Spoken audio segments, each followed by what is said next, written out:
Hey, welcome back to another edition of the Derek Stone Show. I am Derek. This is next to me is House. Hey, D, glad to be back after a little bit of a layover there. It's nice to be back on the air. We are back full effect. We are ready for NFL. We are moving forward. Today we are breaking down the NFC East. My favorite division, of course, for obvious reasons, being a Cowboy fan. Absolutely. But I tell you what, we're not going to start with the Cowboys. I'd like to start with the team that I think is going to win this division, the Philadelphia Eagles. Ah, the Philadelphia Eagles. Good choice there. Good choice from a Cowboys fan. Yeah, that's right. Yeah, good choice. Chip Kelly's offense transitioned very well. I was a little skeptical, having seen many college coaches come into the NFL ranks and not do so well. Right. It was dynamic. It was. And I don't think it's going to slow down. I mean, they did lose Deshaun Jackson. Yeah, that was a pretty big loss, too. Well, yeah, 82 receptions, 1,332 yards last year. Yeah, and now you force, Riley Cooper to come up into that next role where, you have Macklin on one side and Riley Cooper. There's got to be a big drop off there, I would think. You know what? There is going to be some loss, I believe, but you know what I'm hearing out of the camps over there or the OTAs, I'm sorry, is Jordan Matthews. They're really liking this kid they drafted. 6'3", 210, and they say every bit as fast as D-Jax. Wow. I mean, he's already going to be returning kicks as well. Right. Like I said, the coaches love him, and Jaws can't get enough. Yeah. Every time I turn on ESPN, he's when he talks about them. Wow. So Ron Jaworski has good things to say about the Eagles, huh? Wow. Yes. Yeah. Huh. Surprising. Yeah, surprising. And Sal Palantonio, who I think he lives next door. I think so. Every time they talk to him, it's like he has a bedhead. No, I agree with that, Jordan Matthews. But, it's very rare to me that rookie receivers come in and make a huge impact. Well, I don't know that do that, but I don't know that they need a huge impact because just a solid three.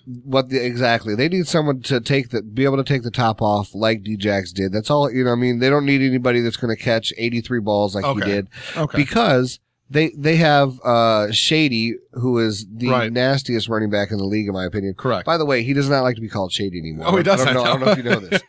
No, I did not. He tweeted out that he wants to be called the Human Joystick. Yeah. The Human Joystick is his new nickname. Wow. So I think I'd stick with Shady. Yeah. I don't know. Human Joystick? I don't know. Works well for the ladies, though, doesn't it? It's got to. Ladies, you want to go home with the Human Joystick? But, when you talk about him, though, I mean, the Eagles under Chip Kelly's offense last year was the number one rushing team in the NFL. So you have him, and now who they pick up. Oh, is this amazing or what? Talk about putting fuel to the fire, right? Or giving an amazing artist that like a good paintbrush. Yeah, that's right. I mean, Another you weapon. give Chip Kelly Darren Sproles, right? It's amazing. Wow, and him and Shady McCoy in the backfield, right? So you have a guy that can not only run the ball if needed, but can catch. I mean, it's just such a weapon to get. Oh man, the fans are really, really excited about that too. I picked this team to be 11-5 this year. Last year they went 10-6. That's right. Go well. Where do you have them? Well, I have them. It's second, but I like the point of saying, last year 10-6, they led the division in point scoring. They led the division in the fewest points allowed, which in that division probably isn't that impressive. But I mean, still, they topped both. Still had to come down to that last game to get in the playoffs. Correct. Though. For fourth in the league in points last year. They pick up a Darren Sproles. Of course, they lose Deshaun Jackson, but like you said, almost in a Chip Kelly offense, even at Oregon, you just get guys and they play. That's correct. I mean, and he works a lot more out of the backfield than he does off the edges, anyways. Yeah. I mean, if you watch all the championship games and the Pac-12 games that I watched when he was in there, a lot more of that stuff is out of the slot and it's out of the backfield where you just whip it to somebody in space, right? That's right.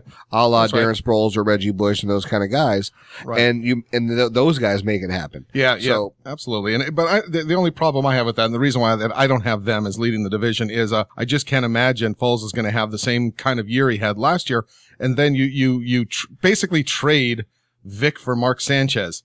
I just can't see it. If Foles does struggle or gets hurt and Mark Sanchez comes in, maybe it's a like we just said, it's a system, and maybe he will be more successful there if he plays. But you really are putting a lot of chips in on Foles here. Well, I think that Sanchez comes in knowing he's a backup, though. So what you have is a year here where Foles is not going to have Mike Vick over his shoulder. Right. And that's what it was last year. Even though he was winning and doing well, right. Mike Vick was still right there, and he's not even the second position. He's like 1A. But maybe having that pressure of having him there, really made him perform well, which he did last year. Oh, we have that one little area of 10 games or whatever it was where he was phenomenal. Oh, phenomenal. Yes. But I just can't see that that's going to happen this year, and that's why I have them second. My first place team, I'm taking the Redskins this year. Your first place team. I tell you what, that's my second place team, so that's a good lead in there. I got Redskins really excited because they are getting Djax, they are getting Deshaun Jackson. Correct. So now you have somebody to balance out that offense. I think they have, in my opinion, they have one of the top 6 or 7 offenses in football. Absolutely. Well, you look at last I think year. Pierre Garçon on one side and him on the other side. Talk about speed, man. Yep, that's right. Santana Moss. And Jordan Reed. That's right. Jordan Reed in that middle, he is cutting it up. That's right. So, but to me, it all focuses around Alfred Morris. Yep. I think absolutely because he has he keeps them true. Certainly. He keeps it so that there's, because you can't take and put 4 in the box with That's him. Right. That's right. And I'll actually take more important as a healthy RG3 because if we look at last year. They were 9th in yards in the NFL, even with RG3 being hurt, but 23rd in scoring. So that tells me they moved the ball well, could not get in. Yes. Last year, the year before, when RG3 was healthy, they were 4th in scoring. So they went from 4th to 23rd without him. So if he stays healthy.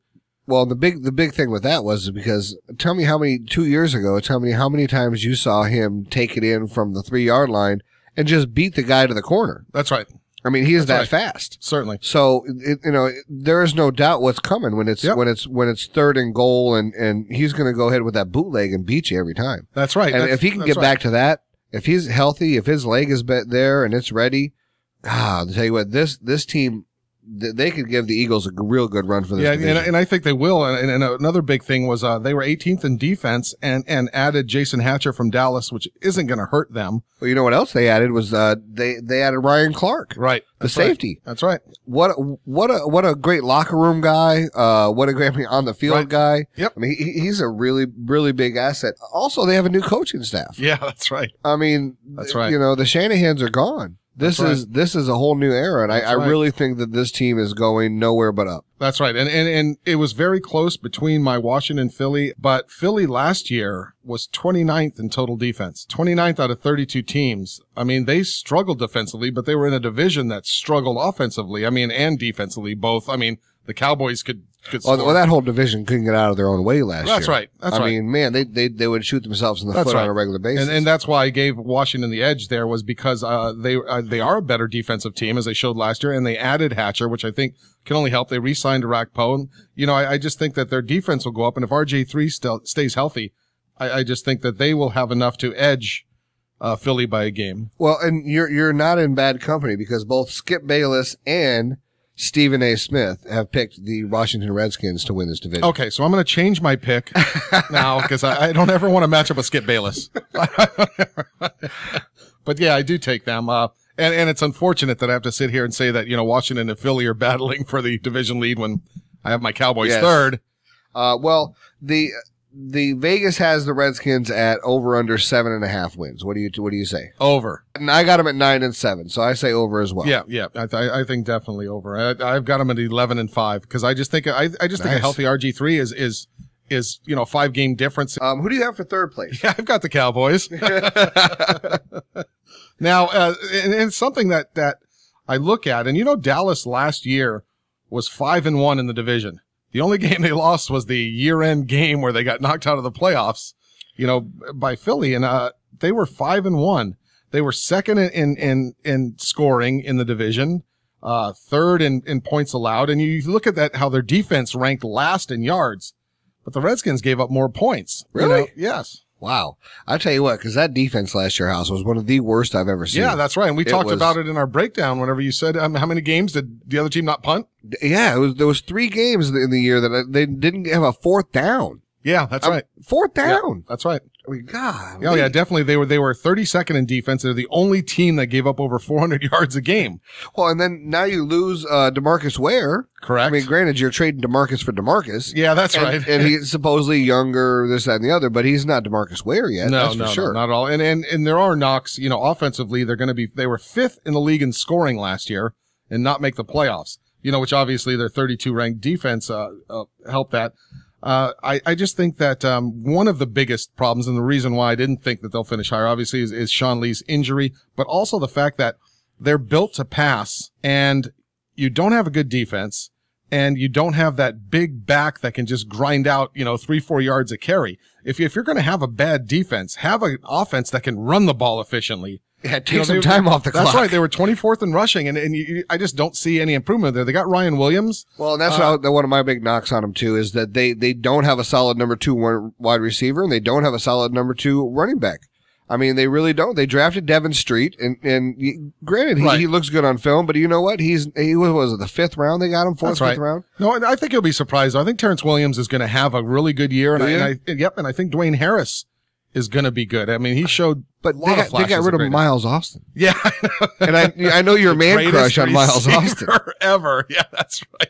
Yeah, I can't understand that. How do you get rid of Miles Austin? I mean, granted, they still have Jason Witten, who is arguably one of the best tight ends to ever play. That's right. Did you know that I saw a statistic the other day that Jimmy Graham leads the last 2 years in targets by tight end, and Witten was second in targets. Was it a big drop off? Second? No, it was like 8 less or 9 less. Yeah, he was. I mean, they were both in the 140s. Well, I tell you what, 240s maybe, but yeah, it was.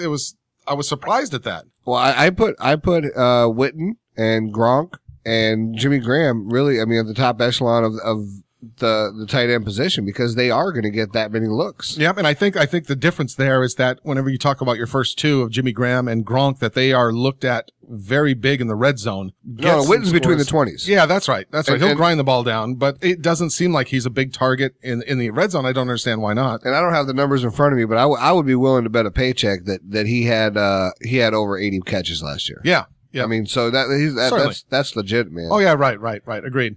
All right. Well, in my third spot, I have what you have to have in your 4th spot. Then is Giants. Yes. Oh, I'm sorry, we didn't get Dallas's. Over under Vegas as 8. Yeah, I have them at 9-7, just like I predicted when we broke down Dallas earlier. I've got them at 9-7. Okay, after looking at the schedule, I have them at 7-9. Yeah, we won't talk about the schedule because it's brutal. Yeah, they have a couple little spots there where they're going to get beat up. Amazing schedule. Amazing. Moving on to the Giants. Eli last year, what a god awful year. Yeah, how does that happen? 27 INTs, 18 touchdowns. How does that happen? Oh wow! I mean, this was like Jekyll and Hyde. Where did this come from? Where did this come from? Yep, I don't get that. And I look at their numbers. Did you know that they were 29th in rushing, which is amazing for a Giant team?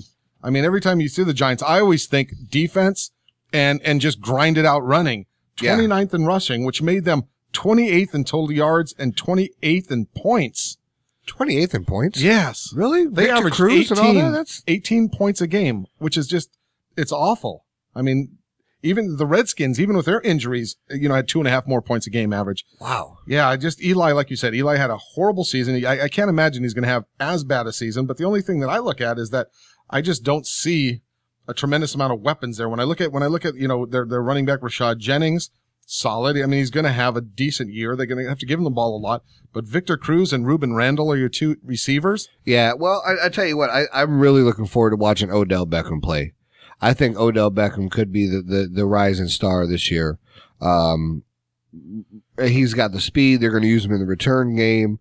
But I think he can be that breakout receiver that they really need to make the turn. Right, and he's going to get a lot of looks, right? I mean, with Victor Cruz, of course, Victor Cruz will be on the field all the time. He's going to be double teamed. That's right, and Ruben Randall is going to have to trade plays with Beckham. So yeah, I agree, but I still am under the impression that rookie receivers, we're not even in a fantasy point for this, but no. I just don't see them getting big numbers there. So, and if Eli can get him the ball, and you got your tight end as Adrian Robinson, I just look at that skill position lineup and put that against the other 3 teams that are in that division. And I mean, Eli Manning, Rashad Jennings, Victor Cruz, Ruben Randall. Yeah, it's definitely not a who's not a who's who. That's for sure. I just don't see it. Yeah, that's right.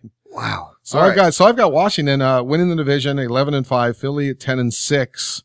Both of them I got making the playoffs. Okay. Yep. I got Dallas a game back at 9-7, and then the Giants maybe 7-9, maybe 6-10. I'm iffy there.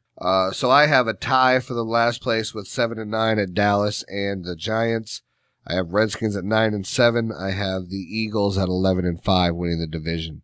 Let us know what you think. Put the comments below. We'd love to hear from you. Also, please hit us up on Twitter at Derek Stone Show.